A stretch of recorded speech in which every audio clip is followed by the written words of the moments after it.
Alright, on part ça. Bienvenue dans le Zone 2 podcast. J'ai du mal à croire que je suis en train de dire ça, mais here we are. Premier épisode. C'est vraiment drôle parce qu'il y a des gens qui commencent un podcast pour la première fois, puis j'entends souvent, tu sais, ça fait 1 an que je le mijote, j'y ai pensé pendant longtemps. Moi, personnellement, j'ai eu l'idée il y a 7 jours. Je suis passé au podcast Uméa avec mon amie Emma.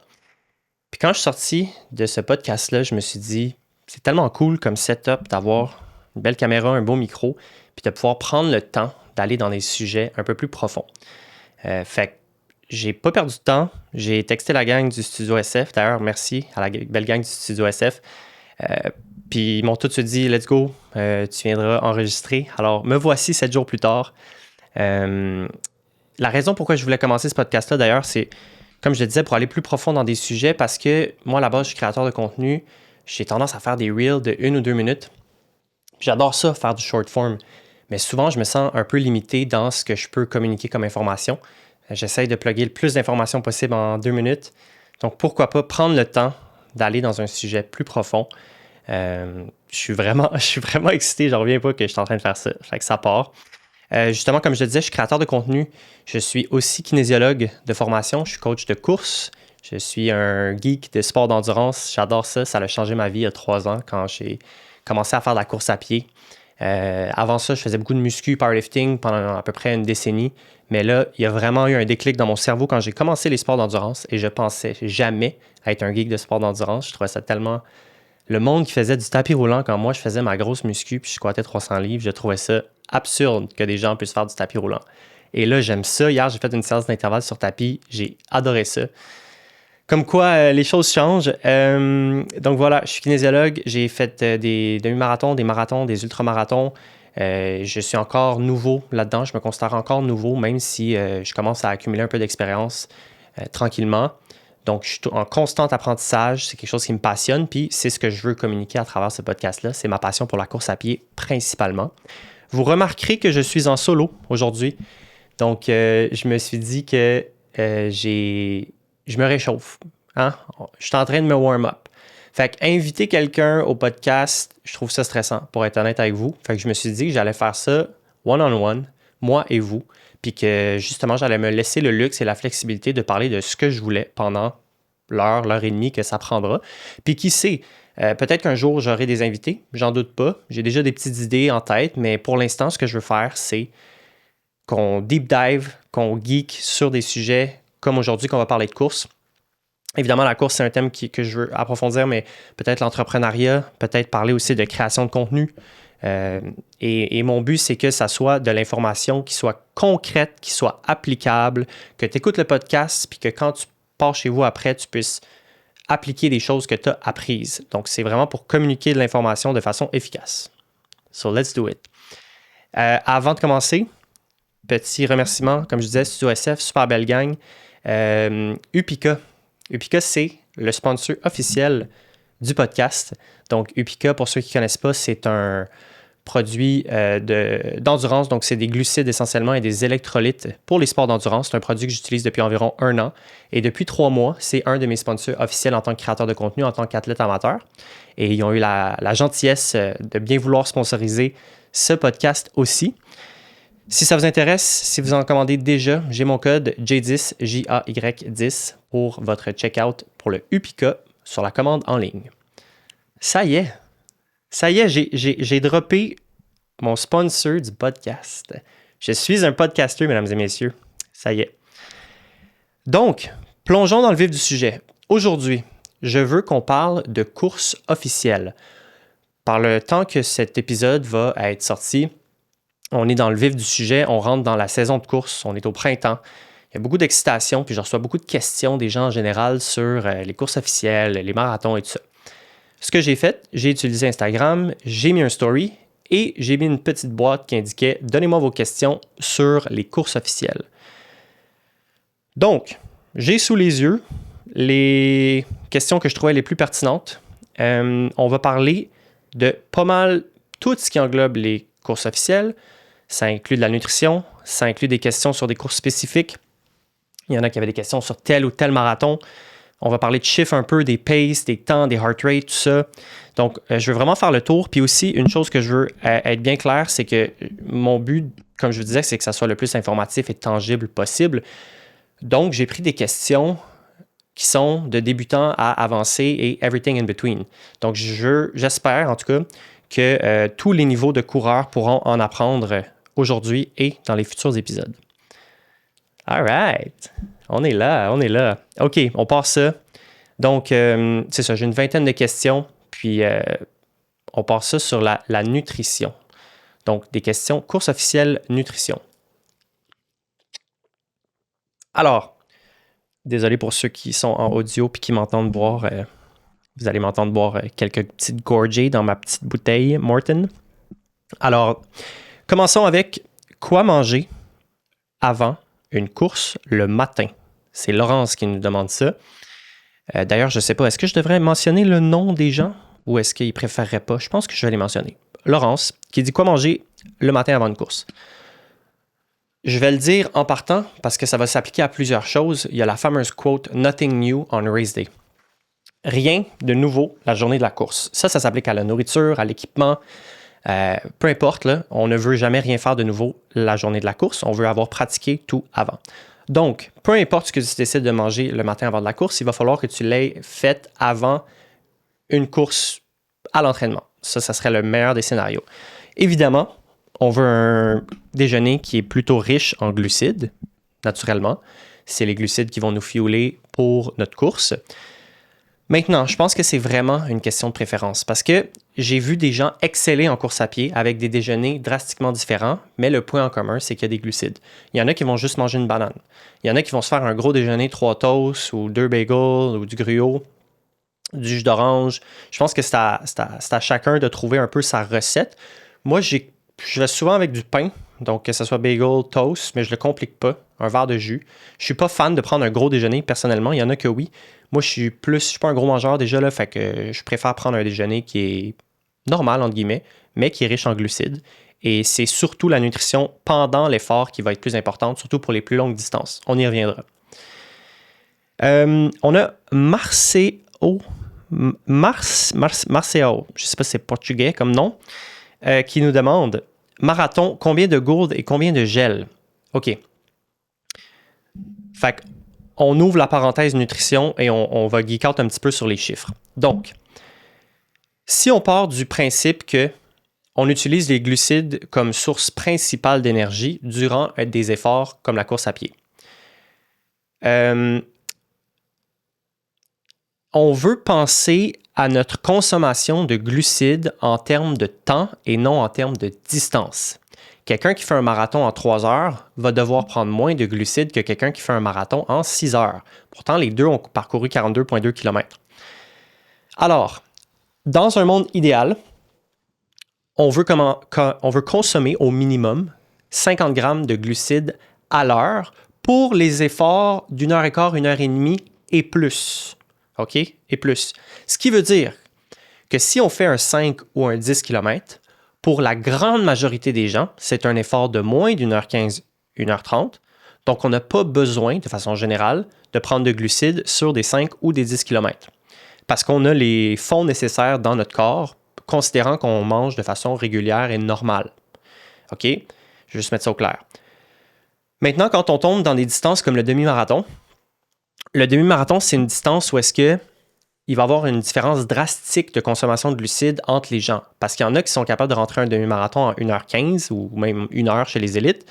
Donc, eux ne prendront pas ou très peu de glucides. Tandis qu'il y a beaucoup de gens pour qui, plus réalistement, le demi-marathon, ça va être 2 heures, 2 heures et quart, 2 heures et demie. Bien, eux, vu que c'est un effort de plus qu'une heure et quart, 1 heure et demie, il va falloir embarquer sur les glucides pour être sûr de subvenir à ses besoins. Donc, le demi-marathon, c'est comme la zone grise, dépendamment de ta vitesse. Maintenant, si on passe au marathon, ben, le marathon, même si tu le fais rapidement en 2 heures et quelques, ben, tu as quand même besoin de glucides, puis quand même pas mal d'ailleurs. Puis si tu le fais en 5 ou 6 heures, ben, encore une fois, tu as besoin de beaucoup de glucides. Donc le marathon, c'est universel que tu vas devoir vraiment fueler. C'est une des raisons qui fait que la distance est plus difficile d'ailleurs, là. Donc tout ça pour dire, Marceo nous demandait combien de gourdes et combien de gel pour le marathon. Pour moi, un minimum de 50 grammes à l'heure, c'est pas mal un non négociable si tu prends ça au sérieux puis tu veux être sûr de pas bonk. Bonk, c'est de frapper un mur. Et idéalement, la science semble démontrer que plus tu prends de glucides et plus tu es confortable à prendre des glucides en termes de grammes par heure, ben mieux tu performes, à condition que ton tube digestif y soit habitué puis que ça ne te cause pas d'inconfort. Qui est un point important qu'il faut entraîner à l'entraînement absolument. On ne commence pas à 60 grammes à l'heure. C'est beaucoup pour quelqu'un qui n'est pas habitué. Mais on peut commencer avec tout simplement un gel à l'heure, carrément. Un gel, c'est 25 grammes de glucides. Je dis un gel, il y a d'autres façons de s'alimenter, mais c'est vrai que les gels, ça reste une des bonnes façons faciles de prendre des glucides. Donc, moi, personnellement, je vise entre 60 et 80 grammes à l'heure pour mes efforts longs, justement, comme si je faisais un marathon. Et je suis relativement habitué, mais ça m'a pris à peu près 6 mois à bâtir cette tolérance-là. Là. Il y a 2 ans, quand j'ai commencé à prendre la nutrition plus au sérieux, puis je calculais le nombre de grammes à l'heure. Et à chaque long run, j'augmentais un peu. Et j'ai même été expérimenté vers du 90-100 grammes à l'heure pour certaines runs. Moi, j'ai trouvé ça lourd en tabarnouche. Là. Je dis pas que je reviendrai jamais à essayer ça, mais pour moi, 60 à 80 grammes de glucides à l'heure, c'est un sweet spot. Donc, avec cette information-là, c'est à chacun de faire un peu son plan, dépendamment de le temps qu'il compte courir durant un marathon, pour finaliser cette question de Marceo. Maintenant, Yann Prémont nous demande « Semaine typique au niveau de la nutrition, plus carb load avant un demi-marathon ou un marathon. »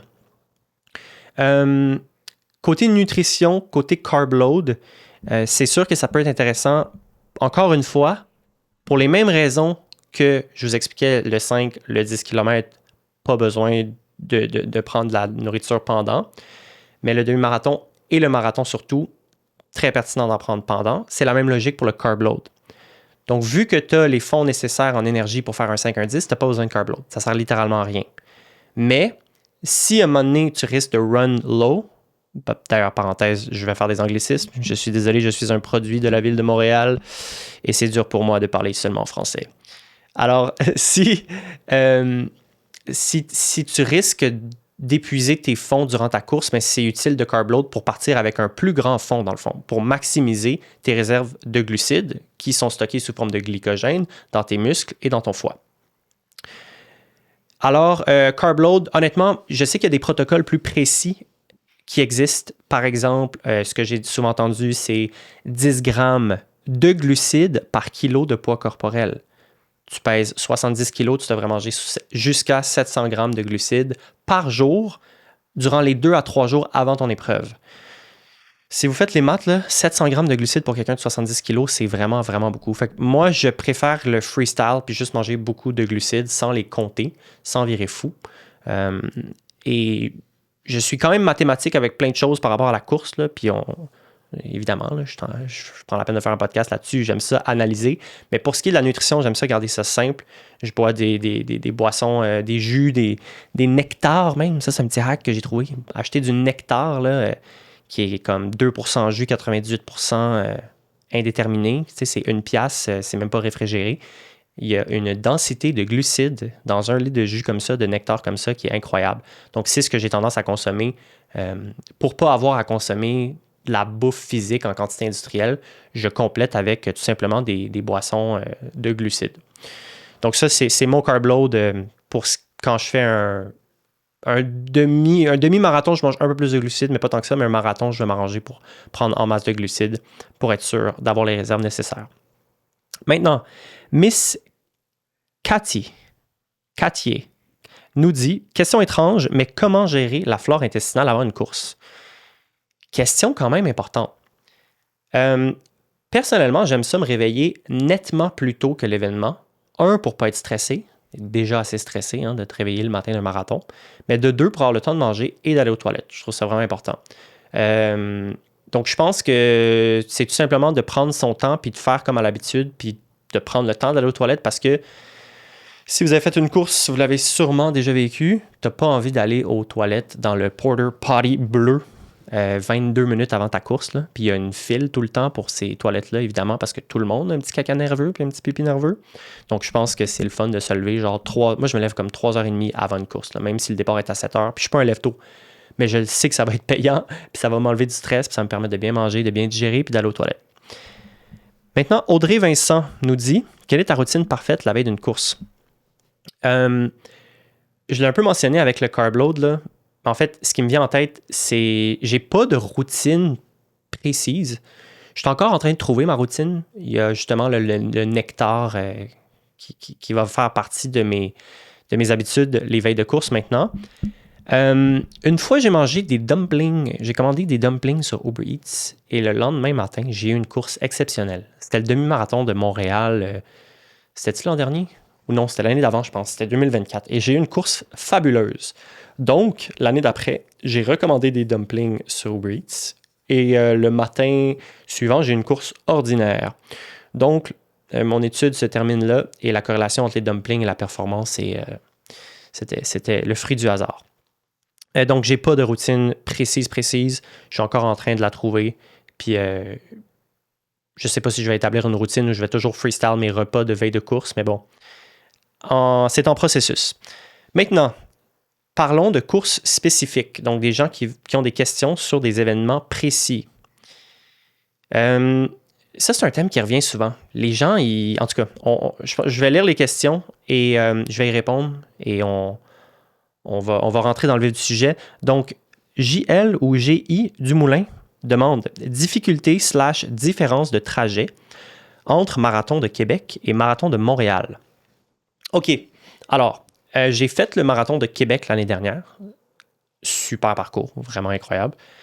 J'ai fait 3 fois le demi-marathon de Montréal. J'ai jamais fait le marathon complet, mais étant le geek que je suis, puis j'ai rien d'autre à faire, j'ai analysé le parcours du marathon de Montréal, même si je ne l'ai pas couru, comme un malade. Les profils de dénivelé, tout ça, les moments un petit peu plus difficiles dans le parcours. La grosse différence, à mon avis, c'est qu'à Montréal, le dénivelé, il est en grande partie sur des faux plats montants et des faux plats descendants. Donc, on se rend plus ou moins compte, ou c'est un petit peu plus subtil dans le dénivelé, sauf la côte Berry, qui est la seule vraie grosse côte montante à Montréal. Il y a aussi la 16e et la 18e avenue au Marathon de Montréal, qui est un faux plat quand même. Si vous l'avez fait, vous savez de quoi je parle. Là. Il n'a pas l'air de grand-chose, mais il dure comme 1 km, puis il est à la fin. Il est au kilomètre 38-39 pour le marathon. Mais ça reste que Montréal, c'est une game de faux plats de façon générale. Québec, c'est une game de c'est plat pendant 10 km. Je te fous 100 mètres de dénivelé sur 1,5 km. Donc, je pense que ça, c'est la différence notable des trajets en termes des difficultés. Sinon, si on parle des trajets de façon générale, les deux sont absolument incroyables du côté touristique. Sérieux, quel bel job que... Je sais pas c'est qui gère ça, je connais pas ça, mais mon Dieu que c'est le fun à Montréal, passer sur le circuit de la F1 au Vieux-Port, downtown, monter sur le plateau Mont-Royal, le parc La Fontaine, c'est légendaire. Puis Québec, une ville que je connais quand même, j'ai été quand même souvent, mais là, j'ai appris à la connaître en faisant le marathon l'année dernière. Mais wow! Monter dans le Vieux-Québec, comme en plein cœur du Vieux-Québec, passer sur les plaines, revenir sur le boulevard Champlain, féerique comme course. J'ai été sur un high 1 semaine après avoir fait le marathon de Québec. Maintenant, Bruno Poirier, 98. J'espère que ça ne dérange pas le monde. Hein? Je ne leur ai pas dit que j'allais partir un podcast et les nommer comme ça. Je suis désolé si vous ne voulez pas être nommé. Vous me le direz la prochaine fois. Alors, Bruno Poirier, 98, nous dit « Petit train du Nord comme premier marathon, point d'interrogation. » OK. Ça, c'est une question qui revient souvent chez beaucoup de gens et chez les clients que je coach aussi. Je ne l'ai pas mentionné. Je suis kinésiologue. J'ai dû parler de ça? Je suis kinésiologue. En tout cas, je suis kinésiologue de formation. Je ne sais même plus si je l'ai mentionné. Et où est-ce que je voulais en venir avec ça? C'est ça, je suis kinésiologue et coach de course. Donc, ce que je voulais dire, c'est qu'il y a des athlètes que je coach qui me posent ces questions-là. Voilà, je remets en contexte pour ceux qui ne connaissent pas. Donc, beaucoup d'athlètes me demandent, est-ce que je devrais faire cette course-là comme premier marathon ou est-ce que c'est une bonne course pour une première expérience?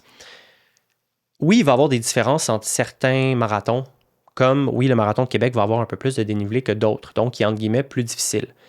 Mais à mon avis, si tu fais une préparation spécifique, par exemple, pour un marathon pendant 16 semaines, 20 semaines, tu fais tes devoirs, là. Tu rentres ton millage, tu fais tes intervalles, tu fais ta structure, tu as un bon plan d'entraînement qui est adapté à toi, tu vas être prêt pour peu importe le parcours. Là. C'est pas comme si Québec, ça va te casser complètement, puis Montréal, parce que 150 mètres de dénivelé de moins, ça va te permettre de le réussir au la main. Si tu fais tes devoirs, tu vas être prêt pour n'importe quel marathon sur route, à mon avis, là. Donc, tout ça pour dire, Petit Train du Nord comme premier marathon, oui, sure. Si tu t'entraînes adéquatement, aucun problème. Petit Train du Nord, il est réputé pour avoir un net negative, donc plus de dénivelé négatif que de positif. Donc, d'être un peu plus descendant comme parcours, donc potentiellement un peu plus facile. Encore une fois, si tu t'entraînes, tu devrais être prêt pour pas mal tous les marathons sur route. Maintenant, Alex Duchesne nous dit comment ça fonctionne si on aimerait se classer pour le marathon de Boston. Donc, le marathon de Boston fait partie des World Majors. Donc, c'est des marathons où généralement les gens vont se qualifier avec un certain temps. Donc, il y a des catégories de sexe et d'âge. Et quand tu vas voir sur leur site, tu vas voir qu'il y a un temps officiel selon ton sexe et ton âge que tu dois faire pour pouvoir te qualifier à Boston. Boston est un des plus sévères, un des plus compétitifs, donc le temps est très rapide. Et il faut que tu participes à un marathon et que tu le rentres dans le temps X à un événement qui est un Boston Qualifier. Donc, c'est-à-dire qu'il est un événement homologué, qui est la plupart des marathons sont homologués, là, à moins que ce soit le marathon, je sais pas, là, de la cour de chez ton ami, là, mais normalement, même des petits marathons à Montréal ou au Québec, là, la majorité sont homologués, que tu peux le courir, et si tu le rentres en X temps, tu peux rentrer au marathon de Boston. C'est ça de façon générale. Je ne suis pas un expert sur les World Majors là, et tous les petits détails. Je pense qu'il y a aussi des façons de rentrer avec des dons, des levées de fonds, des choses comme ça. Là.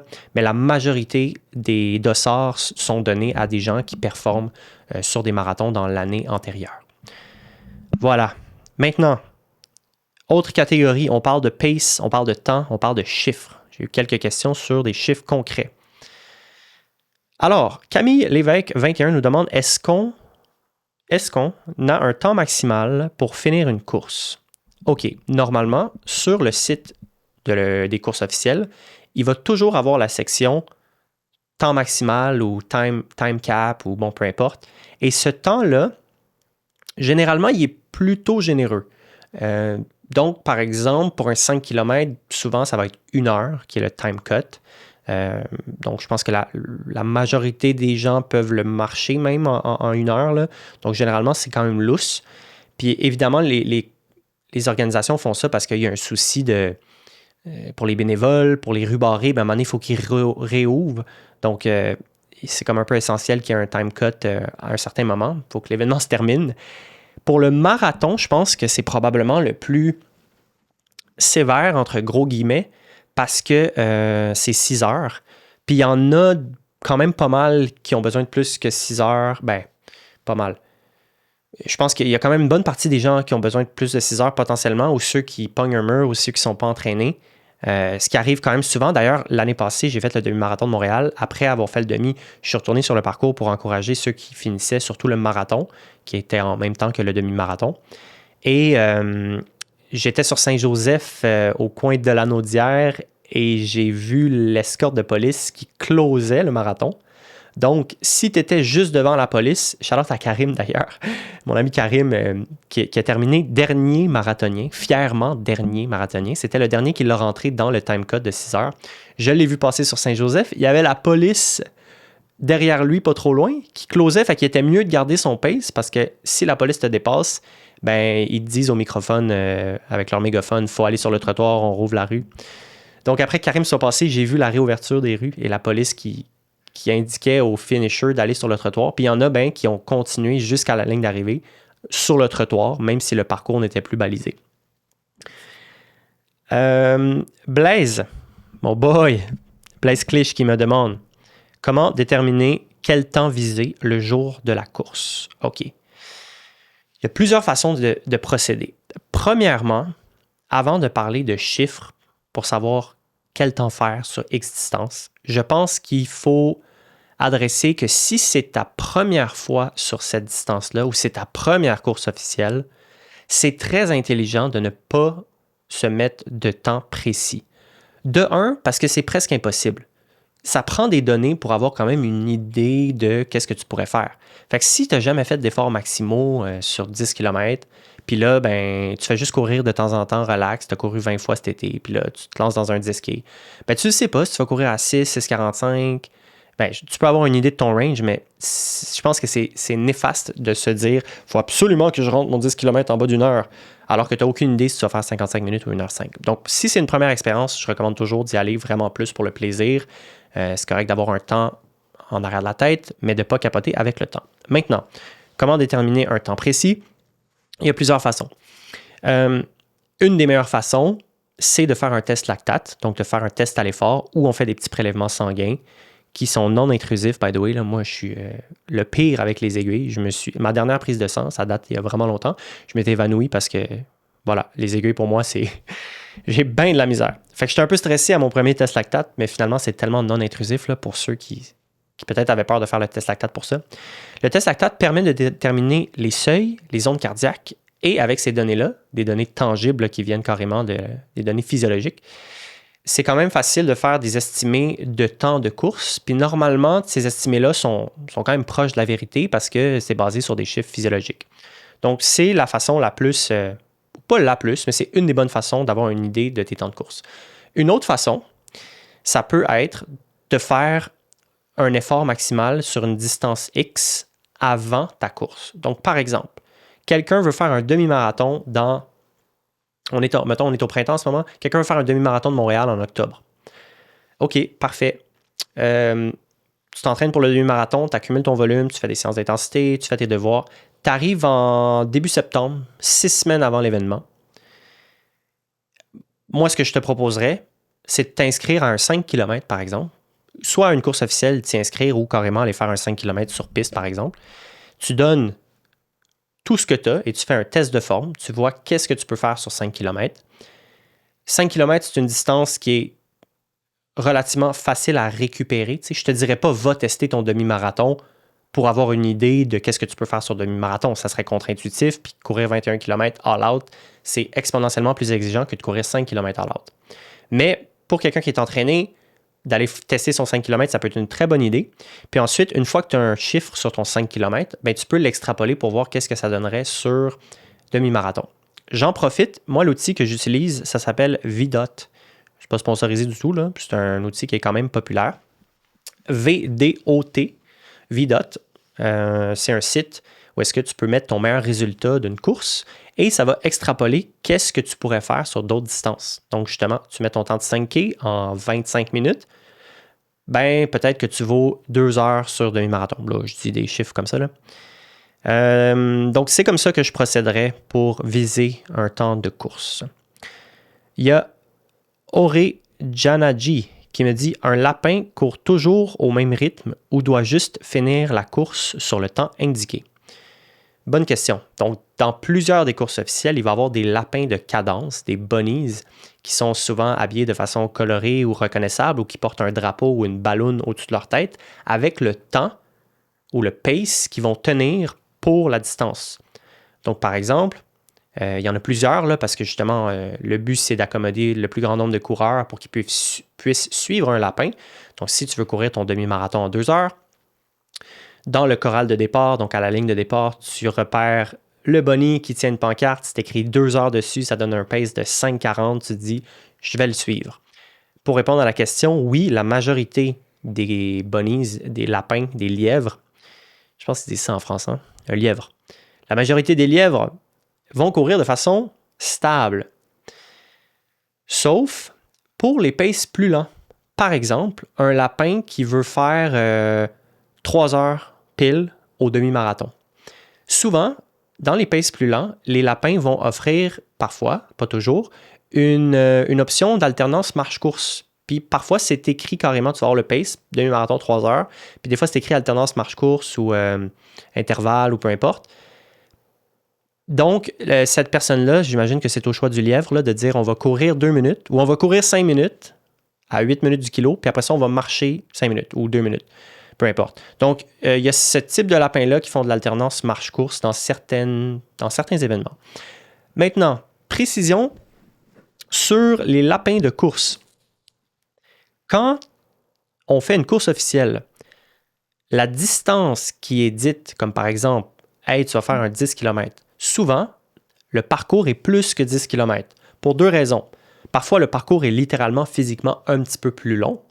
Je pense qu'ils font ça pour s'assurer que personne finisse avec 9,9 km. Vaut mieux 10,1 que 9,9. T'sais. Et de deux, quand tu parcours le trajet, tu n'es pas sur une ligne optimale droite tout le temps. Tu vas sur les côtés, tu t'arrêtes à la table de ravitaillement, donc tu oscilles, ce qui fait que ta distance totale à la fin est plus grande. Ça, c'est un concept que la majorité, ou j'espère l'entièreté des lapins savent. Donc, si on prend l'exemple du marathon, la distance d'un marathon, c'est 42,195 km. Si tu cours exactement au pace, mettons que tu veux le faire en 4 heures, et c'est 5,40 de pace. Mais si tu cours exactement à 5,40, tu vas effectivement franchir les 42,195 km en 4 heures pile, mais tu ne seras pas rendu à la ligne d'arrivée. Parce que, comme on vient de dire, tu finis toujours avec un peu plus de distance que la distance officielle.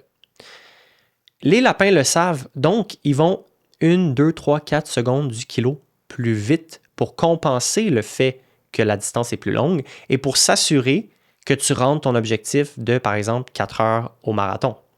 Right? Donc, c'est à prendre en considération. Moi, je l'ai vécu l'année passée à Ottawa. J'ai suivi un lapin et il était comme 5 secondes du kilo plus vite sur marathon. J'étais comme... C'était pas ça mon plan, là. Moi, je voulais être à telle pace. Là, je suis 5 secondes du kilo plus vite. Mais en fait, j'ai pas réussi à suivre le lapin, d'ailleurs. Il m'a perdu dans la brume. Tout ça pour dire que les lapins le savent, donc ils vont un peu plus vite. Donc, il ne faut pas être surpris si tu suis un lapin et que le lapin va légèrement plus vite que le pace que tu pensais aller. D'ailleurs, parenthèse sur le marathon d'Ottawa, c'était mon premier marathon sur route officiel. Je pensais le faire en 3 heures. J'arrive là, je me dis c'est un peu ambitieux, mais je pense que j'ai le fitness pour le faire. Je pars avec la gang du 3 heures. Après à peu près 6-7 km, je réalise que je suis en train un peu d'overpace. Surtout que je ne suis pas à 4,15 de pace, je suis à 4,8, 4,10 parce que le lapin allait plus vite. Et là, je dis OK, c'est pas grave, je vais faire ma course. Donc, je laisse le lapin et la gang partir. Je me dis, pas grave, fais ta course, bro. Tout va bien. À un moment donné, je tombe dans le dur, je commence à pogner des crampes. La classique du premier marathon. J'ai overpace, j'ai été un peu trop ambitieux. Et là, j'entends comme un troupeau derrière moi. Puis je suis comme, qu'est-ce que c'est ça, man? Je me retourne, lapin de 3h05. OK, bon, ben, qu'est-ce que je ne ferai pas 3h05, hein? Je ne ferai pas 3h, je ne ferai pas 3h05. La gang me dépasse, tu sais. Il m'englobe pendant une seconde et il continue. Là. Puis tu entends le bruit des plaques de carbone, là, clac, clac, clac. OK, c'est beau. 7-8 kilos plus tard, dans le pain cave, commence à faire chaud. J'entends un autre troupeau derrière moi. J'ai même pas besoin de me retourner. Je sais exactement c'est quoi. C'est le lapin de 3h10. Même chose. Il m'englobe, il me dépasse et je vois mon rêve d'arriver en 3h10 disparaître devant mes yeux. C'était la parenthèse lapin. Alors, Nassimo demande, pour marathon, tu conseilles que notre BPM tourne autour de combien? OK. Plongeons là-dedans. Lui dit, mon max, c'est 199 BPM. Si tu ne fais pas un test lactate avec cardio-fréquence-mètre pour avoir tes données exactes, c'est pratiquement mission impossible de te baser entièrement sur ta fréquence cardiaque pour t'assurer d'être dans les bonnes zones pour un marathon. Je ne dis pas ça pour faire la promotion du test lactate ou quoi que ce soit. C'est pas un must. Il y a d'autres façons de se pacer. Mais si tu penses que tu vas juste prendre un pourcentage que tu as lu en ligne, dire « Hey, un marathon, ça se court entre 75 et 80% de ton max heart rate », oui, peut-être que c'est un bon guideline, c'est pas pire, mais il y a tellement de différences individuelles entre les gens que faut pas prendre ça pour du cash si tu prends juste un pourcentage que tu as lu en ligne. Maintenant, un marathon, ça se court chez les débutants plus en haute zone 2 et chez les plus avancés en zone 3, allant vers peut-être la zone 4 vers la fin. Donc, si tu connais tes zones cardiaques et que tu as déjà fait un test lactate, normalement, ton pace marathon devrait tomber début, milieu zone 3. Et si tu maintiens ce même pace-là, ben, naturellement, il va avoir le principe de dérive cardiaque. La dérive cardiaque, c'est quoi? C'est quand ton heart rate commence à augmenter à travers le temps, même si ta vitesse ne change pas. Donc, ça devient progressivement plus difficile pour ton corps de soutenir le même pace. Donc, ce qui est un effort de type zone 3 au début devient un effort de type zone 4. C'est un principe naturel. D'ailleurs, plus tu es entraîné, plus tu retardes ce principe de dérive cardiaque-là. Donc, un débutant, la dérive cardiaque va arriver très tôt. Un plus avancé, sa dérive cardiaque peut arriver dans la deuxième moitié du marathon ou même chez les élites, ça peut rester plus stable. Mais il y a toujours une petite dérive cardiaque normalement. Donc, 6 semaines, Nassimo.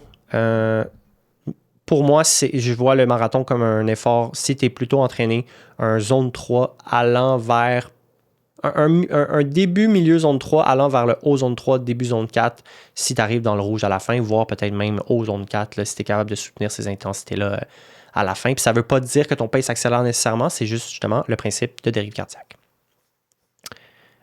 OK. Jour de course. Donc, j'ai reçu des questions sur le jour de la course. Là. Qu'est-ce qui se passe? C'est quoi les meilleurs tips?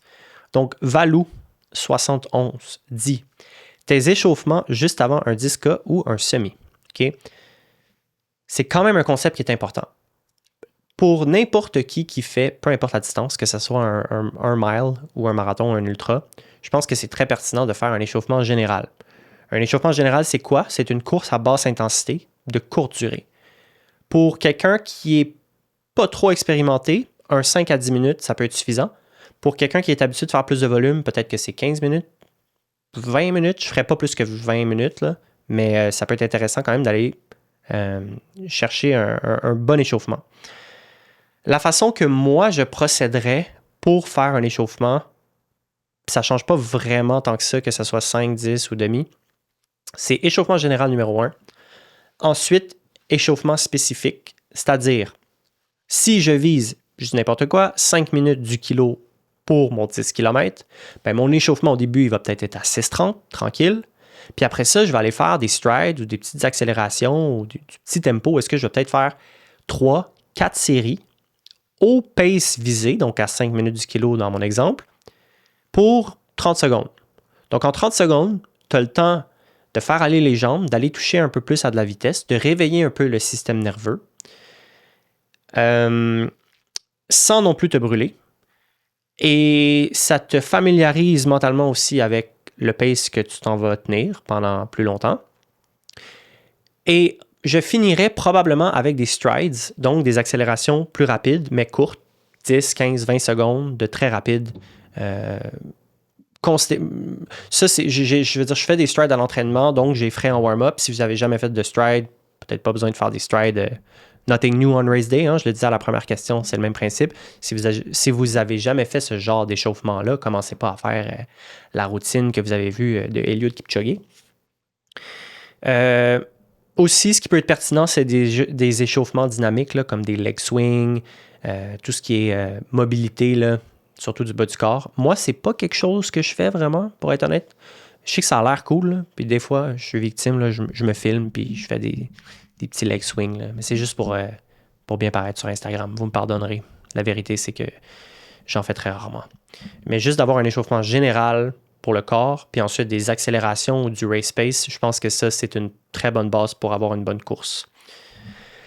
Petite gorgée d'eau. Alors, Jordan Decevaux, je ne sais pas si je le dis bien, Jordan demande comment gérer les ravitaux sans verre jetable sur des courses de 21 et de 42 km.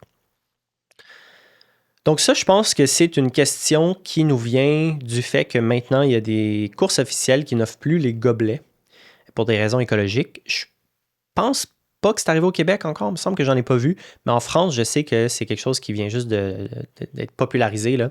Donc les gens doivent apporter leur petit verre jetable ou leur gourde et ils se le font remplir à la hose, là, au gun à eau. Bon. Il me semble que je préférais des gobelets, là, mais bon, je comprends la question écologique. Alors, évidemment, ben, si tu n'as pas accès à des gobelets, il faut vraiment que tu t'arranges parce que l'hydratation, c'est un facteur essentiel. Fait que d'avoir des soft flasks, là, des gourdes molles, Je pense que c'est une bonne idée. De te faire des réserves peut-être dans ta running vest, là, d'avoir 1, 2, 3 gourdes de réserve pour être sûr d'être plus autonome.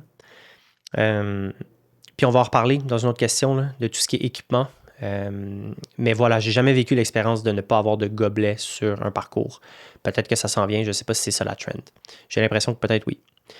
M.Audet qui dit « Veste de course ou pas? Je suis en dilemme pour mon demi en mai. » OK. J'aime ça répondre à ces questions-là, ça n'a pas de bon sens. Je sais pas pourquoi ça me fascine comme ça. C'est une veste de course, genre who cares? Mais mon Dieu que j'aime ça. Les petites techniques, là, on va rentrer dans les technicalités, on va se faire du fun. OK, veste de course ou pas? C'est toujours, bien sûr, acceptable d'avoir sa veste de course pour peu importe la raison. Peut-être que tu t'en vas faire ton 5 km, tu vas apporter tes clés puis ton sel avec toi, puis tu veux pas que ça bouge. Parfait, mets ta running vest. On est d'accord qu'il n'y a pas de... Il y a pas genre une distance où c'est interdit les running vests. Mais il y a beaucoup de gens qui veulent optimiser leur performance, qui veulent optimiser leur confort lors des courses officielles. Donc évidemment, si tu peux ne pas avoir de running vest, ben, tant mieux, tu sais, ça peut te faire sentir plus rapide, plus léger. Je pense qu'il y a d'autres façons. Là, la question est spécifiquement pour un demi. On pourra parler de d'autres distances après. Il y a d'autres façons que d'avoir une running vest pour pouvoir apporter un gel ou de l'hydratation. Par exemple, une running belt, donc une ceinture de course qui se met comme à la taille et qui a des petites pochettes et que tu peux mettre une petite gourde, une grosse gourde, il y a plein de types de belts différentes. Ça, je pense que ça peut être l'option la plus intuitive, quand même pratique, si tu ne veux pas avoir de running vest. Là. La running vest, pour ceux peut-être qui ne la visualisent pas, là, c'est la fameuse... j'allais dire la fameuse veste d'hydratation, mais ça n'explique pas plus. Là. Mais c'est ce qu'on enfile un peu comme une chemise. Et souvent, il va y avoir un réservoir sur le chest, donc à droite et à gauche pour mettre une gourde de chaque côté. Là. Je suis sûr que vous avez déjà vu ça. Donc, option 1, c'est, d'après moi, justement, la running belt, qui est moins encombrante. Et une chose que peu de gens font, mais que moi, je trouve super pratique, c'est si vous avez un cuissard, un legging, quelque chose qui est serré sur votre bas du corps, souvent, il va y avoir des poches. Puis ça peut quand même loger beaucoup. Moi, j'ai quelques très bons half-tights, là, donc des cuissards, où est-ce que je peux mettre 5 gels dans une poche et une petite soft flask, donc une petite gourde, aussi là, sur le côté de la cuisse. Et ça, c'est un game changer parce que pour un demi, j'ai pas besoin d'énormément de choses. J'ai peut-être besoin de 1 gel puis de 500 ml d'eau. Donc, je peux mettre une petite gourde de 300 ml dans une poche, un gel dans l'autre, et pour le reste de l'hydratation, je complète avec l'eau sur le parcours. Et là, j'ai essentiellement rien sur moi, ni de running vest, ni de running belt. Encore une fois, vous pardonnez les anglicismes. Donc, je pense que ça, c'est aussi à considérer. Là. C'est de maximiser toutes les petites poches que tu peux avoir sur toi qui sont pratiques. Je sais qu'il y a des brassières qui viennent avec genre des zips en arrière. Tu sais. Je pense qu'il y a moyen de moyenner avant de prendre la running vest, avant de mettre la running vest. Maintenant, pour un marathon, parlons-en. Pour un marathon, c'est une autre game, c'est une autre paire de manches. Ça peut être très rassurant aussi pour un marathon, premièrement, juste côté comme se sentir sécurisé puis se sentir en confiance d'avoir toutes ces denrées sur soi. J'ai fait le marathon d'Ottawa et j'avais juste une petite gourde de 400 ml dans mon cuissard, puis je me suis dit je compléterai avec l'hydratation sur le parcours. En théorie, c'était une bonne idée, mais il s'est mis à faire chaud, le marathon c'est long, puis honnêtement, j'ai manqué d'eau puis j'étais très déshydraté. J'avais plus d'eau de ma gourde après très peu de temps. Et vu que je visais de le faire rapidement, ben, je ne m'attardais pas à arrêter aux tables de ravitaillement. Fait que c'était très difficile d'avoir une vraie quantité d'eau qui me rentre dans le système. Là. Je le prenais vite, puis la moitié me coulait sur les joues. Est-ce que j'aurais dû peut-être m'arrêter 3 secondes pour prendre plus d'eau? Oui, probablement cette journée-là. Donc il y a ça à considérer aussi. Si tu es d'accord de t'arrêter 5 secondes puis de prendre tes gorgées d'eau, ben ça change la game. Mais si tu veux vraiment le gonner puis que tu sais que tu ne vas pas t'arrêter à la table de ravitaillement, ben peut-être pense à amener plus d'eau. OK. Un avantage underrated d'avoir de l'eau sur soi, même si c'est juste une gourde de 300-400 ml, c'est que tu vas sûrement devoir prendre des gels durant ta course, si on prend l'exemple encore d'un marathon. Et si tu prends ton gel à un moment random dans la course et que tu es loin d'une table de ravitaillement, ben, tu vas rester avec les doigts collants, fort probablement, et la bouche un peu sèche. Bon, tu sais, c'est idéal de prendre une gorgée d'eau après un gel, on s'entend. Pendant 2 km, 3 km jusqu'à la prochaine table de ravitaillement. Donc, moi, je garde toujours une petite gourde dans mes shorts pour ça. C'est comme mon eau qui va permettre de me prendre un gel quand je veux. Donc, je prends le gel et ensuite, directement, je peux prendre ma petite gorgée d'eau pour être good. Et là, on rentre dans le... Ah, j'aime ça. J'aime ça. On rentre dans le nitty-gritty. La technique du dauphin, mesdames et messieurs. Alors, c'est pas encore homologué, mais j'attends les certifications. C'est mon invention. Non, je dois pas être la première à faire ça. Ce que je fais, c'est que je prends ma gourde après avoir pris un gel, je bois une gorgée d'eau. Ensuite, je remplis ma bouche d'eau et je fais un jet pour nettoyer, en courant, je fais un jet pour nettoyer mes mains. Je me crache essentiellement sur les mains, je fais un jet avec ma bouche sur mes mains. Je déteste avoir les doigts collants, puis c'est tellement déconcentrant quand tu essayes de tenir un pace. Donc, pour avoir la bouche propre et les doigts propres après le gel, la flasque dans le cuissard, c'est un game changer. Maintenant, pour s'assurer d'avoir tout ce que tu as besoin au moment où tu le veux, dans un demi ou dans un marathon par exemple, je pense que c'est très pertinent d'exploiter sa famille, ses amis, ses copains pour leur dire « Hey bro, entre le kilomètre 30 et 35, tu pourrais-tu te poster sur le côté puis genre avoir une flasque pour moi, whatever. » Ça, je pense que c'est très, très, très underrated et c'est très pratique. C'est ce que j'ai fait au marathon de Québec, par exemple. Je voulais être plutôt minimaliste, donc j'ai amené pas une running vest, mais une running belt. Donc, j'étais plutôt minimaliste. J'avais une flasque de 500 ml avec du Pica dedans. Et j'avais dit à mon père, peux-tu être entre le kilomètre 18, on le salue, Pierre Zone 1, pour ceux qui ne le connaissent pas. Moi, c'est J-Zone 2 sur les réseaux sociaux. Mon cher papa Pierre Zone 1. Il était présent au kilomètre 20 du marathon de Québec. Et j'avais dit, attends-moi avec un sachet de Upica pré-préparé. Juste au cas où j'ai besoin de remplir ma flasque ou whatever. Finalement, j'en ai pas eu besoin. Je me suis arrêté pour y jaser 30 secondes, puis je suis reparti et j'ai pas pris son stock. Mais peut-être que ça m'aurait été utile si j'en avais eu besoin. Donc, d'avoir des backups, que ce soit pour des gourdes, l'hydratation, du Pica, des gels comme... Soit que tu sais que tu vas en avoir besoin ou que genre peut-être tu vas en avoir besoin. Ça peut être très pratique d'avoir des proches sur le parcours. Qui peuvent s'ajuster aussi en temps réel. Si tu disais, hey, il manque ça, peux-tu aller chercher ça, puis ils vont le chercher pour toi. S de Brew, c'est le nom de l'utilisateur qui nous demande comment les pros courent sans veste d'hydratation.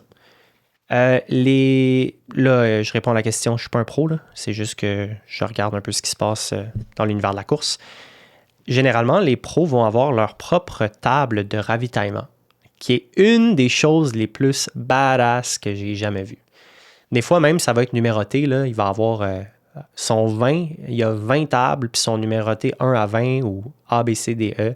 Fait que le coureur, il sait que le ou la coureuse sait que à la table numéro E, ben, c'est sa gourde qui est évidemment pré-préparée. Là. Pour ceux qui ont le visuel, tu as ta gourde, puis souvent, il va y avoir même une paille pour être sûr qu'il n'y a pas d'air qui passe, pour être sûr qu'ils puissent prendre leur nutrition le plus efficacement possible. Tellement badass. Donc, c'est pour ça qu'ils courent sans veste d'hydratation, c'est qu'ils ont des tables de ravitaillement pour eux. Puis évidemment, ben, vu qu'ils sont à l'avant, il n'y a pas beaucoup de monde aux tables. Ben, ils sont peu, en fait, les élites, et ils partent en premier, donc ils ont le champ libre, comparativement aux mid-packers, qu'on pourrait appeler des gens qui font des temps moyens. Si vous l'avez, on l'a tous sûrement déjà vécu, si vous avez fait une course officielle, des fois, c'est le chaos aux tables de ravitaillement. J'en profite pour parler d'une autre petite affaire pour les tables de ravitaillement. Les tables de ravitaillement, souvent, elles sont plutôt longues. Hein? Il n'y a pas 2 bénévoles par table de ravitaillement. Là. Souvent, il va y avoir 10, 20 bénévoles, des fois 20 bénévoles de chaque côté de la route. Là. Fait qu'il y a de l'espace. Tout le monde se garoche sur les 3 premiers bénévoles. Les pauvres. Mais c'est normal, tu vois ton premier verre d'eau, tu veux le prendre. Si tu sais déjà que c'est un gros événement, c'est le marathon de Montréal, il y en a des bénévoles aux tables. Prends le dernier. Moi, je prends toujours parmi les derniers, justement pour éviter d'être dans le chemin ou éviter pour avoir le plus de liberté possible et pas créer comme de bouchons. Une autre technique qui semble vraiment stupide, mais que je trouve importante, quand j'arrive à une taille de ravitaillement puis je veux prendre un verre d'eau, comme je le disais, je vise plutôt la fin des bénévoles, les derniers bénévoles, et je les pointe. Ça a l'air tellement stupide, mais souvent il y a de la confusion, puis genre ça va vite, puis il y a de l'excitation, puis ça crie. Je spot tel un félin dans la savane, je spot le dos dans secondaire 3. J'ai dit, toi mon homme, je veux ton verre d'eau. Je le spot. Si j'ai de l'énergie, j'ai fait un petit smile. Et j'ai dit, oh, genre water, parce que souvent aussi, il y a des électrolytes. Moi, je veux pas prendre d'électrolytes sur le parcours. Je prends les miens. Donc, des fois, c'est de confirmer water, ouais, parce que des fois, ça va vite. Tu le prends. Et la technique du pinçage, là, de mettre un doigt dedans, et ceux qui n'ont pas le visuel, ça va être un peu plus dur à expliquer, mais je mets un doigt dans le verre carrément dans l'eau, et avec mes deux autres doigts, je squeeze l'embout pour créer un genre de bec, pour éviter que l'eau sac le camp pendant que je cours du plus vite que je peux. C'est ma petite technique, puis ça a l'air tellement anodin, mais quand j'ai compris ça, ça m'a vraiment facilité les tables de ravitaillement dans les événements officiels. All right. Hey, on est deep, hein? On est dans le vif du sujet, là, sérieux, là. Je suis content, je pense. Il me reste quelques questions, mais on a touché un peu à tout, puis je pense vraiment qu'il y a des gens qui peuvent en tirer des bonnes informations, autant des débutants que des avancés. Du moins, j'espère. Fait que je suis bien content. Ça roule, ça roule. Planification d'entraînement et vision macro, OK? C'est quelque chose qu'on parle moins, mais je pense qu'il est quand même très importante. Sandy, 1_7, me dit « Faire une course officielle comme partie de ton build-up pour une plus grosse course. On performe, point d'interrogation? » Je ne suis pas sûr de ce que ça veut dire la dernière phrase, mais voyons voir. OK. Une course officielle en préparation pour une autre course officielle. Excellente idée, à mon avis. Pour plusieurs raisons. Numéro 1. Si tu as une course à la fin de l'année, en septembre, en octobre, et que ça fait 1 an que tu n'as pas fait de course officielle, tu vas être stressé en tabarnouche le jour de ta course en septembre.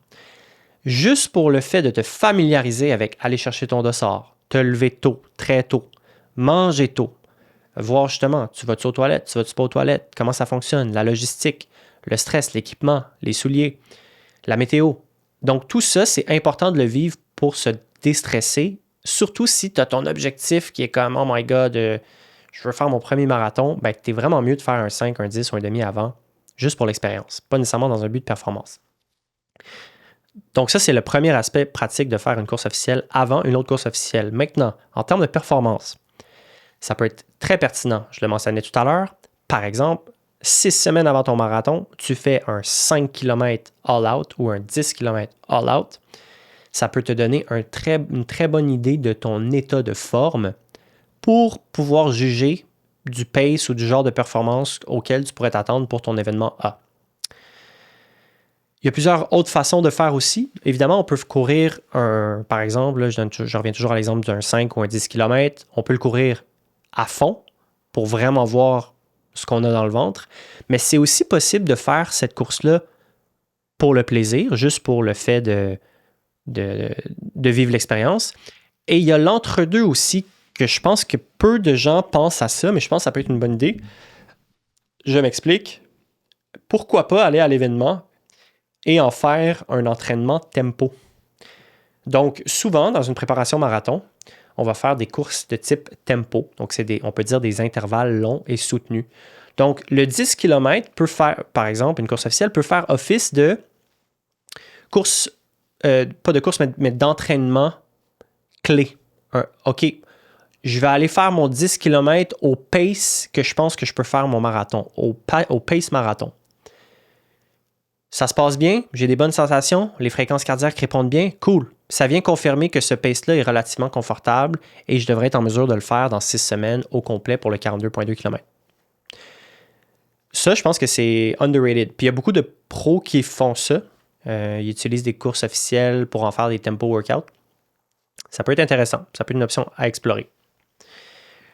Run Like an Engineer. Je sais c'est qui, mais j'ai oublié son nom. Colin. Très gentille dame qui travaille. Je vais peut-être pas dire où est-ce qu'elle travaille. En tout cas, shout out. Je t'ai vu cette semaine d'ailleurs, Run Like an Engineer. Je m'excuse, j'ai pas ton nom en tête. Combien d'événements principaux prévoit, une petite faute d'orthographe, prévoir dans ton année? OK, bonne question. Combien d'événements principaux on fait dans une année? Ça, c'est une question qui est sous-estimée parce que je pense qu'il y a beaucoup de gens qui font beaucoup de courses officielles et il y a une grosse nuance à apporter. Il y a une différence entre faire une course officielle, comme elle dit, des événements principaux, et participer à une course officielle. Faire un marathon à pace ultra relax, c'est une chose. Faire le marathon all out, c'en est une autre. En termes de récupération, en termes de planification d'entraînement, il y a beaucoup de variables à considérer. Généralement, je pense que 2 à 3 événements principaux, c'est suffisant pour beaucoup de gens.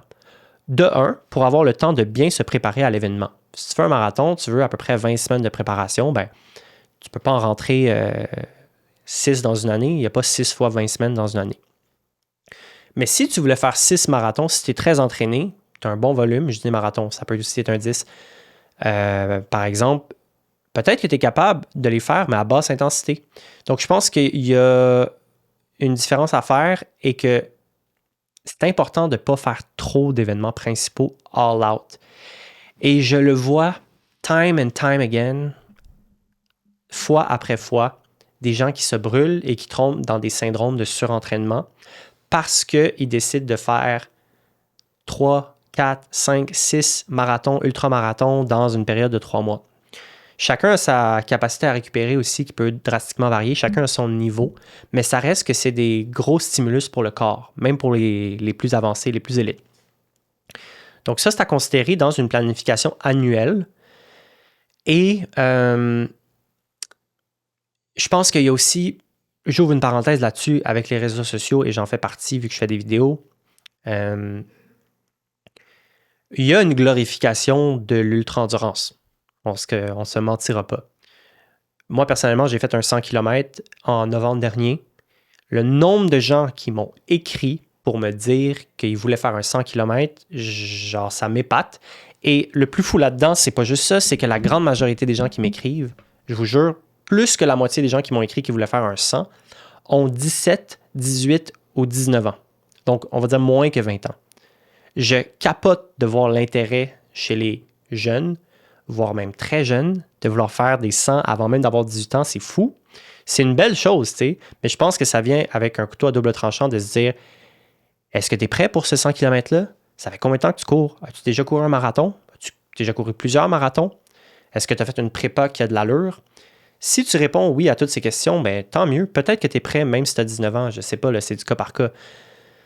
Mais aussi, c'est une question que je pose quand certains m'écrivent, tu sais, ça fait combien de temps que tu cours? La personne dit, ça fait 6 mois que je cours. Ben, tu ne devrais pas envisager un 100 km si ça fait 6 mois que tu cours. Point. Je veux dire, tu peux pas brûler d'étapes. Le corps a une capacité à s'adapter qui est relativement lente. Si tu fais tes devoirs, ça peut aller vite. Peut-être tu peux faire ton premier marathon dans ta première année. Puis... Et d'ailleurs, est-ce que tu serais capable, la personne qui m'écrit ça qui a 17 ans, est-ce qu'elle serait capable de faire un 100 km? Probablement. Probablement. Je pense que beaucoup d'entre nous, si je te dis, il faut absolument que tu fasses un 100 km demain, sinon la Terre explose, tu vas le faire. Mais à quel prix? À quel prix? Puis ça, je pense que les gens sous-estiment énormément le prix à payer. Je prends l'exemple de Tim Johan. Il m'a permis d'en parler d'ailleurs. J'avais parlé, je disais, hey, si je parle de ta situation m'amener dans une vidéo ou quoi que ce soit, j'en profite. Tim Johan, je pense qu'il a eu 19, mais il avait 18 ans l'année dernière quand il a complété le Bromont Ultra 160 km. C'était en octobre, si je ne me trompe pas. J'ai eu la discussion avec lui la semaine passée, fin mars, donc 6 mois plus tard. Il s'en ressent encore. Il était sous-entraîné pour l'événement. Il s'est poussé dans des zones au-delà de l'imaginable, 160 km. Je ne sais pas combien de temps ça y a pris. Là, c'est un effort de 30 heures, 35 heures, 40 heures, je ne sais même plus.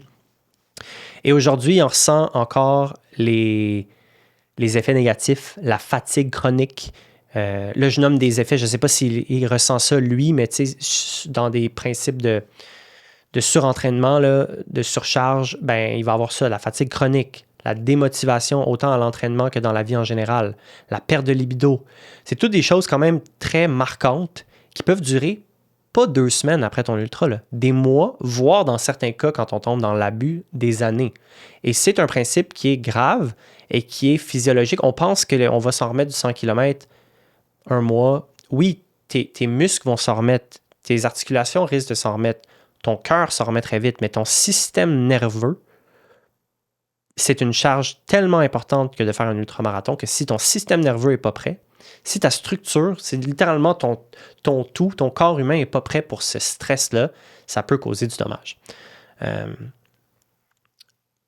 Qui revient à la question justement combien d'événements principaux, ben peut-être que si c'est ton premier ultra, enligne-toi-en pas 3 dans ta première année. Ça fait 2, 3, 4, 5 ans que tu cours, tu envisages ton premier ultra, parfait, fais-en un, tu sais. Et prépare-toi bien. Donc voilà, c'était mon petit rant sur les ultramarathons parce que je sais que c'est très populaire, mais je pense que c'est un couteau à double tranchant. C'est une magnifique chose. Si je prends l'exemple, mettons, moi j'ai fait mon premier 100 km 2 ans et demi après avoir commencé à courir. Puis c'est pas pour dire que j'ai la vérité totale. Pas du tout, mais je pense que j'étais conscient, étant kinésiologue, de ces principes-là de surentraînement, de surcharge progressive, toutes les choses qu'il faut mettre en place pour réaliser un challenge comme c'est une course de 100 km. Et après 2 ans et demi de course acharnée, dédiée, avec une bonne programmation, j'étais prêt pour le 100 km, mais j'aurais pas fait plus. Et ça a quand même été un gros stress pour le corps. Je m'en suis super bien sorti, j'ai récupéré, j'ai pris une période off après, vraiment top notch, mais j'aurais pas fait plus que 100 km, même après 2 ans et demi d'entraînement méthodique. Juste pour mettre les choses en contexte, ça c'est mon expérience personnelle. Il peut y avoir de la variation, mais on comprend l'idée générale. OK. Abby La Rochelle, coucou Abby, nous dit: comment bien se préparer la semaine avant une course officielle pour une bonne perfo? OK. Il y a un principe très intéressant qui se passe quand on arrive proche d'une course officielle. Normalement, quand on fait une course officielle, on a une planification, on augmente la charge d'entraînement à travers les semaines. Nos long runs deviennent plus longues, nos séances d'intensité deviennent plus intenses. On crée une surcharge progressive et ensuite, on vient faire une phase de deload, une phase d'affûtage, où est-ce qu'on va réduire cette intensité-là, réduire ce volume-là pour arriver plus fresh au jour J de la compétition. Quand tu diminues cette charge d'entraînement-là, tu ne perds pas essentiellement de fitness, tu en gagnes. Parce que en théorie, 2, 3, 4 semaines avant ton jour J, ta grosse course, tu es en train de faire ton plus gros volume d'entraînement. Tu flirtes avec la limite, si tu as une bonne programmation, tu flirtes avec la limite de ce que tu peux récupérer. Si tu en faisais plus que ce qui était prescrit dans ton programme, peut-être que tu le brûlerais. Mais là, tu flirtes avec ta limite. C'est demandant, c'est exigeant, tu es fatigué. Mais si tu peux arriver à en récupérer, donc justement en faisant une phase d'affûtage de 7 jours, 10 jours, peu importe, là, eh bien, tu vas assimiler les gains durant cette phase d'affûtage-là des grosses semaines que tu viens de vivre. Parce que les gains n'y arrivent pas dès que tu finis ton entraînement. Si tu fais faire une course de 2 heures, juste après la course de 2 heures, tu es moins fit que tu l'étais la veille parce que ton corps est fatigué, il y a une réponse de fatigue nerveuse, de système immunitaire qui est légèrement compromis. C'est pas comme si c'était mauvais, mais en théorie, tu es moins fit après ta course. Mais si tu récupères bien, tu manges suffisamment, tu dors bien, tu permets à ton corps de créer les adaptations pour revenir plus fort. Mais ça peut se faire sur plusieurs jours, voire plusieurs semaines. Le phénomène de surcompensation qu'on appelle en kinésiologie, qui est pourquoi on fait une phase d'affûtage avant un événement X. Et plus l'événement est gros et long en distance, plus la phase d'affûtage va être longue aussi. Donc, comment bien se préparer la semaine avant une course officielle? Évidemment, tu devrais déjà être en phase d'affûtage, mais aussi, c'est un point où la récupération devient plus importante que l'entraînement.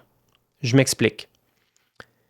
Quand tu es à 7 jours de ta compétition, est-ce qu'il y a encore place à faire des gains en fitness pour te rendre plus rapide, plus efficace sur ta course qui s'en vient dimanche prochain? Pas vraiment.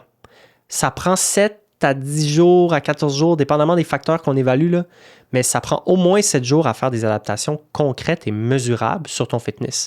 Donc, la semaine avant, tu veux juste maintenir, donc normalement ton volume, tu veux quand même courir pour garder un certain stimulus, puis garder ton corps allumé, mais il n'y a plus de gain à faire. Tandis que si tu promouvois la récupération, mais tu as beaucoup à aller chercher en dormant plus, en mangeant plus, en t'assurant d'être moins stressé. Bien ça peut carrément t'aider à mieux performer. Tandis que l'entraînement, lui, il a déjà atteint sa limite, rendu à 7 jours avant ta course. Donc la récupération devient plus importante que l'entraînement parce qu'elle va plus te bénéficier dans 7 jours que les trainings. Et à l'inverse, tu as même beaucoup à perdre. Si tu es encore à bûcher puis à faire tes gros entraînements d'intervalle puis tes long runs 7 jours avant, ben tu nuis à ta récupération et on vient de le dire, il n'y aura plus d'adaptation, il est trop tard. Il n'y aura plus d'adaptation qui vont faire que tu es un meilleur coureur. Voilà.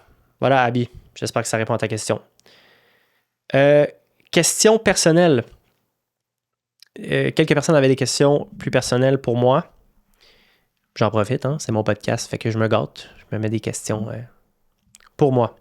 Rob514, machine ce gars-là, man. Rob, salut Rob, t'es une machine. Le gars, il se tape c'est un freak de la distance. Je pense qu'il fait même pas de séance d'intensité, mais il court. Il est tout le temps en train de courir, c'est malade. Do you still get nervous when you toe the start line? Est-ce que je suis encore nerveux quand j'arrive à des lignes de départ? Certainement que j'ai encore du moins une excitation, une nervosité, une fébrilité. Oui, absolument. Maintenant, il y a quand même une panoplie de courses qui peuvent être différentes, autant en distance que est-ce que c'est mon objectif A de l'année ou est-ce que c'est juste une course que je fais pour le plaisir. Fait que c'est sûr que mon niveau de stress va être drastiquement différent. Quand je fais une course où est-ce que je ne regarde pas le chrono, comme l'année passée, j'ai fait le marathon de Québec sans attente. J'y allais pour triper. En fait, entre vous et moi, j'y allais pour faire le meilleur reel possible. Donc, je voulais me filmer, niaiser, prendre une pause pour manger, pour aller pisser. Je voulais juste triper, puis filmer le plus possible, puis genre, kiffer, man. Kiffer ma life. Donc, c'est ce que j'ai fait. Et j'étais tellement pas stressé au départ. Il faut dire que j'avais déjà complété la distance de 42,2 quelques fois avant. J'étais à un moment où est-ce que je m'entraînais pour mon 100 km justement, donc j'étais très familier avec des longues distances. Je me sentais très en forme. Donc, je savais très bien que j'étais prêt pour un 42 à pace relax. Donc, j'étais vraiment en paix. J'étais vraiment bien.